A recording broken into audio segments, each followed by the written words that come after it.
शिव के दर पर शीश झुकाओ, हर समस्या का हल तुम पाओ। ओम नमः शिवाय। आप सभी का मेरे यूट्यूब चैनल भक्ति सागर में पुनः स्वागत है। आज का अपना वीडियो शुरू करने से पहले आप सभी से विनम्र प्रार्थना है, यदि आप मेरे चैनल पर नए आए हैं और अभी तक मेरे चैनल को सब्सक्राइब नहीं किया है तो व्रत त्योहारों से संबंधित सभी जानकारियां प्राप्त करने के लिए, सभी व्रत कथाएं सुनने के लिए, प्रतिदिन के पंचांग की जानकारी प्राप्त करने के लिए, प्रतिदिन के महात्म्य स्मरण करने के लिए कृपया मेरे चैनल को सब्सक्राइब अवश्य करें। वीडियो यदि पसंद आता है तो लाइक एंड शेयर भी करें। शिव महापुराण कथा प्रारंभ करने से पहले आइए शिव भक्ति की श्रृंखला में आज शिव भक्त लुटेरे की कहानी सुनते हैं। मैसूर से लगभग 16 किलोमीटर दूर नंजनगुड़ के नाम से प्रसिद्ध जगह की बाहरी सीमा पर एक शिव भक्त रहता था। उसका नाम मल्ला था। वह किसी धार्मिक परंपरा से नहीं जुड़ा था और पूजा ध्यान के नियम नहीं जानता था, लेकिन बचपन से ही आंखें बंद करने पर उसे सिर्फ शिव दिखते थे। शायद उनके लिए भक्त एक ठीक शब्द नहीं है। उनके जैसे लाखों लोग हैं जो एक तरह से शिव के बंदी हैं। उनके पास कोई और चारा ही नहीं है। शिव एक शिकारी थे। वे न सिर्फ जानवरों को फांसते थे बल्कि मनुष्यों पर भी फंदा डालते थे। मल्ला भी ऐसे ही थे। मल्ला को शिव के सिवा और कुछ भी नहीं पता था और वे जंगल में बड़े हुए और उन्होंने कोई खास कारोबार या किसी कला को नहीं सीखा था। किसी को रोक लेना और उससे जरूरत की सभी चीजें छीन लेना उन्हें गलत नहीं लगता था, तो वे यही करते थे और एक लुटेरे के रूप में प्रसिद्ध हो गए। जंगल के उस मार्ग पर जहां से लोग आते जाते थे, वे एक नियमित लुटेरे बन गए। वह स्थान जहां वे लूटमार करते थे कल्लन मुलई के नाम से जाना जाने लगा, जिसका अर्थ है चोर का अड्डा। पहले तो लोगों ने उसे बुरा भला कहा, लेकिन जब साल का अंत हुआ तो लूटा हुआ सारा धन उसने महाशिवरात्रि का उत्सव मनाने पर खर्च कर दिया। उसने लोगों के लिए एक बहुत बड़ा भोजन समारोह भी रखा। तो कुछ सालों बाद तो लोगों ने उन्हें एक महान भक्त मान लिया और अपने आप में उसे दान देने लगे। हाँ, जो लोग कुछ ना देते उनसे लूट मार करने में उन्हें कुछ गलत नहीं लगता था।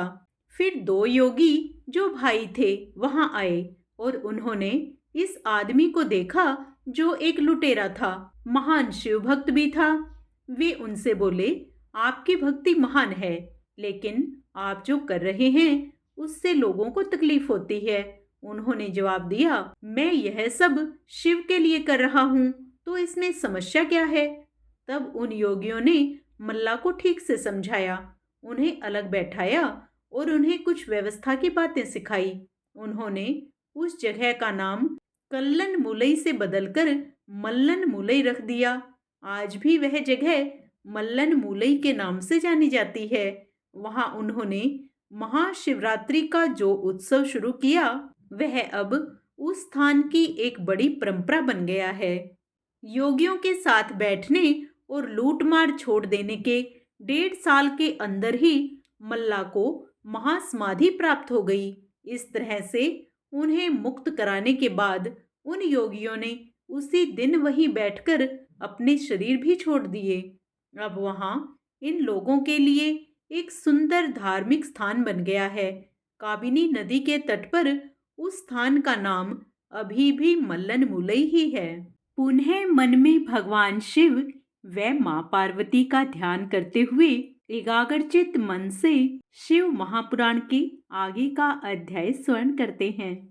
ब्रह्मा जी ने कहा, विप्रवर नारद, तुम धन्य हो, भगवान शिव के सेवक हो। अतः शिव की लीला से युक्त जो उनका शुभ चरित्र है उसे भक्ति पूर्वक सुनो।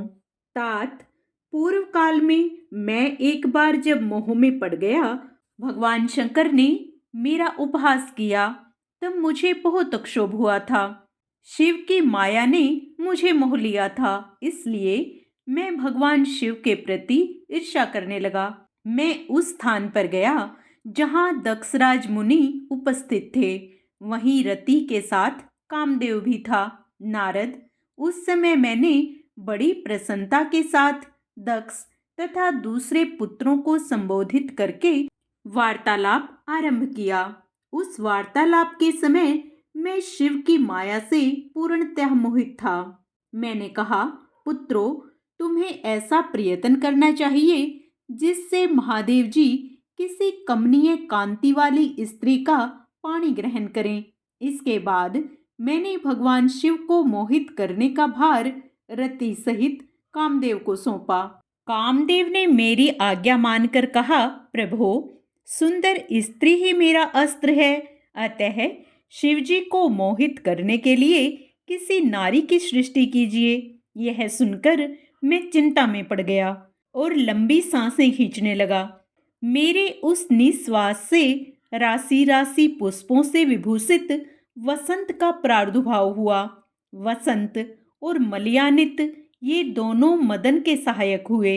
इनके साथ जाकर कामदेव ने वामदेव को मोहने की बारंबार चेष्टा की, परंतु उसे सफलता नहीं मिली। जब वह निराश होकर लौट आया, तब उसकी बात सुनकर मुझे बहुत दुख हुआ। उस समय मेरे मुख से जो निश्वास वायु चली, उससे मारगणों की उत्पत्ति हुई। उन्हें मदन की सहायता के लिए आदेश देकर मैंने पुनः उन सबको शिवजी के पास भेजा, परंतु महान प्रयत्न करने पर भी वे भगवान शिव को मोह में न डाल सके। उसके चले जाने पर मैं मन ही मन सोचने लगा कि निर्विकार तथा मन को वश में रखने वाले योगपरायण भगवान शंकर किसी स्त्री को अपनी सहधर्मिणी बनाना कैसे स्वीकार करेंगे। यही सोचते सोचते मैंने भक्ति भाव से उन भगवान श्री हरि का स्मरण किया, जो साक्षात शिव स्वरूप तथा मेरे शरीर के जन्मदाता हैं। मैंने दीन वचनों से युक्त शुभ स्तोत्रों द्वारा उनकी स्तुति की। उस स्तुति को सुनकर भगवान शीघ्र ही मेरे सामने प्रकट हो गए। उनकी 4 भुजाएं शोभा पाती थी। नेत्र प्रफुल्ल कमल के समान सुंदर थे। उन्होंने हाथों में शंख, चक्र, गदा और पद्म ले रखे थे। उनके श्याम शरीर पर पीतांबर की बड़ी शोभा हो रही थी। वे भगवान श्री हरि भक्त प्रिय हैं। अपने भक्त उन्हें बहुत प्यारे हैं। सबके उत्तम शरणदाता उन श्री हरि को उस रूप में देखकर मेरे नेत्रों से प्रेमा अश्रुओं की धारा बह निकली और मैं गदगद कंठ से बारंबार उनकी स्तुति करने लगा। मेरे उस स्तोत्र को सुनकर अपने भक्तों के दुख दूर करने वाले भगवान विष्णु बहुत प्रसन्न हुए और शरण में आए हुए मुझ ब्रह्मा से बोले, महाप्राज्ञ विधाते है, लोक सृष्टा ब्रह्मन, तुम धन्य हो। आपने मेरा किस लिए स्मरण किया है और किस निमित्त से यह स्तुति की है? तुम पर कौन सा महान दुख आ पड़ा है, उसे मेरे सामने इस समय कहो। मैं वह सारा दुख मिटा दूंगा। इस विषय में कोई संदेह या अन्यथा विचार नहीं करना चाहिए। तब ब्रह्मा जी ने सारा प्रसंग सुनाकर कहा, केशव, यदि भगवान शिव किसी तरह पत्नी को ग्रहण कर लें तो मैं सुखी हो जाऊंगा। मेरे अंतःकरण का सारा दुख दूर हो जाएगा। इसी के लिए मैं आपकी शरण में आया हूँ। मेरी यह बात सुनकर भगवान मधुसूदन हंस पड़े और मुझ लोक सृष्टा ब्रह्मा का हर्ष बढ़ाते हुए मुझसे शीघ्र ही यूं बोले, विधाते, तुम मेरा वचन सुनो। यह तुम्हारे भ्रम का निवारण करने वाला है। मेरा वचन ही वेद शास्त्र आदि का वास्तविक सिद्धांत है। शिव ही सबके कर्ता, भर्ता और हर्ता हैं।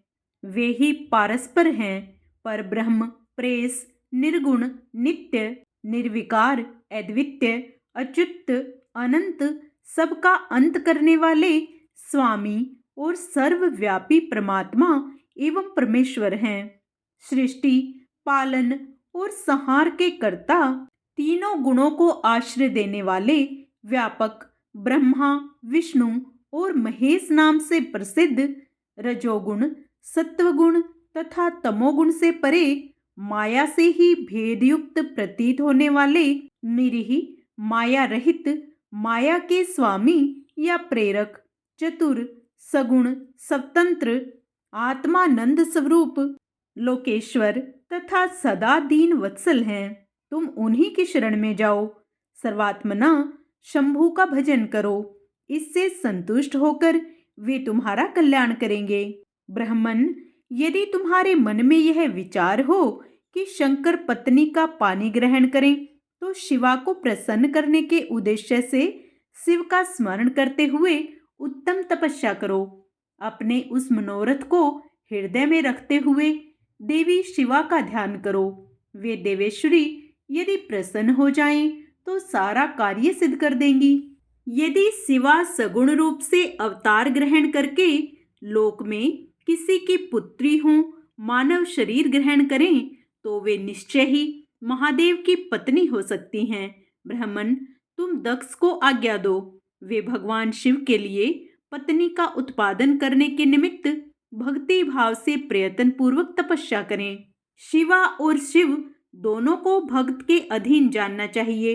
वे निर्गुण पर ब्रह्म स्वरूप होते हुए भी स्वेच्छा से सगुण हो जाते हैं। विधे, भगवान शिव की इच्छा से प्रकट हुए हम दोनों ने जब उनसे प्रार्थना की थी, तब पूर्व काल में भगवान शंकर ने जो बात कही थी उसे याद करो। ब्राह्मण, अपनी शक्ति से सुंदर लीला विहार करने वाले निर्गुण शिव ने स्वेच्छा से सगुण होकर मुझको और तुमको प्रकट करने के पश्चात तुम्हें तो सृष्टि कार्य करने का आदेश दिया, और उमा सहित उन अविनाशी सृष्टिकर्ता प्रभु ने मुझे उस सृष्टि के पालन का कार्य सौंपा। फिर नाना लीला विशारद उन दयालु स्वामी ने हंसकर आकाश की ओर देखते हुए बड़े प्रेम से कहा, विष्णु, मेरा उत्कृष्ट रूप इन विधाता के अंग से इस लोक में प्रकट होगा, जिसका नाम रुद्र होगा। रुद्र का रूप ऐसा ही होगा जैसा मेरा है, वह मेरा पूर्ण रूप होगा। तुम दोनों को सदा उसकी पूजा करनी चाहिए। वह तुम दोनों के संपूर्ण मनोरथों की सिद्धि करने वाला होगा। वही जगत का प्रलय करने वाला होगा। वह समस्त गुणों का दृष्टा, निर्विशेष एवं उत्तम योग का पालक होगा। यद्यपि तीनों देवता मेरे ही रूप हैं, तथापि विशेषतः रुद्र मेरा पूर्ण रूप होगा। पुत्रों, देवी उमा के भी 3 रूप होंगे। एक रूप का नाम लक्ष्मी होगा, जिन इन श्री हरि की पत्नी होगी। दूसरा रूप ब्रह्म पत्नी सरस्वती है। तीसरा रूप सती के नाम से प्रसिद्ध होगा। सती उमा का पूर्ण रूप होंगी। वे ही भावी रुद्र की पत्नी होंगी। ऐसा कहकर भगवान महेश्वर हम पर कृपा करने के पश्चात वहां से अंतर्ध्यान हो गए तथा हम दोनों सुखपूर्वक अपने अपने कार्य में लग गए। ब्राह्मण, समय पाकर मैं और तुम दोनों सपत्नीक हो गए और साक्षात भगवान शंकर रुद्र नाम से अवतीर्ण हुए। वे इस समय कैलाश पर्वत पर निवास करते हैं। परजेश्वर, अब शिवा भी सती नाम से अवतीर्ण होने वाली हैं, अतः तुम्हें उनके उत्पादन के लिए ही यत्न करना चाहिए। ऐसा कहकर मुझ पर बड़ी भारी दया करके भगवान विष्णु अंतर्ध्यान हो गए और मुझे उनकी बातें सुनकर बड़ा आनंद प्राप्त हुआ।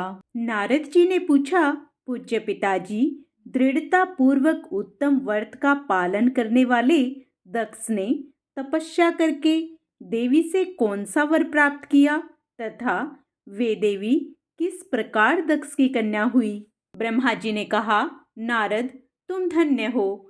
इन सभी मुनियों के साथ भक्ति पूर्वक इस प्रसंग को सुनो।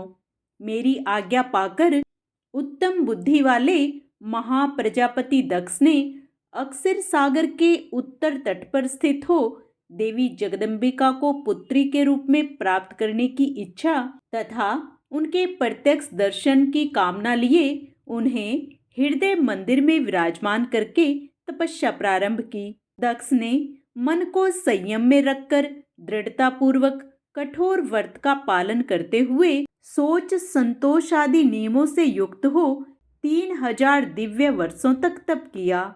वे कभी जल पीकर रहते, कभी हवा पीते और कभी सर्वथा उपवास करते थे। भोजन के नाम पर कभी सूखे पत्ते चबा लेते थे। मुनि श्रेष्ठ नारद तदंतर यम नियमादि से युक्त हो जगदम्बा की पूजा में लगे हुए दक्ष को देवी शिवा ने प्रत्यक्ष दर्शन दिया। आगे का अध्याय हम अपने कल के वीडियो में करेंगे।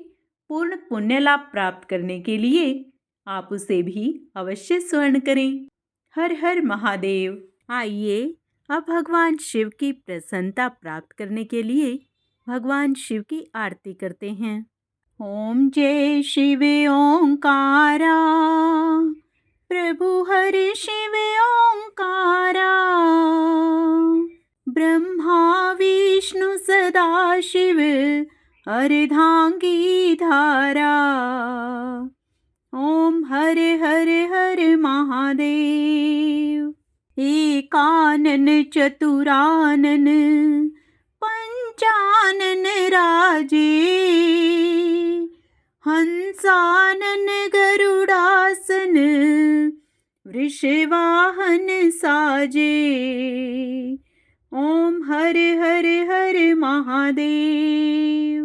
दो भुज चार चतुर्भुज, 10 भुज ते सोहे, तीनों रूप निरखता त्रिभुवन जन मोहे।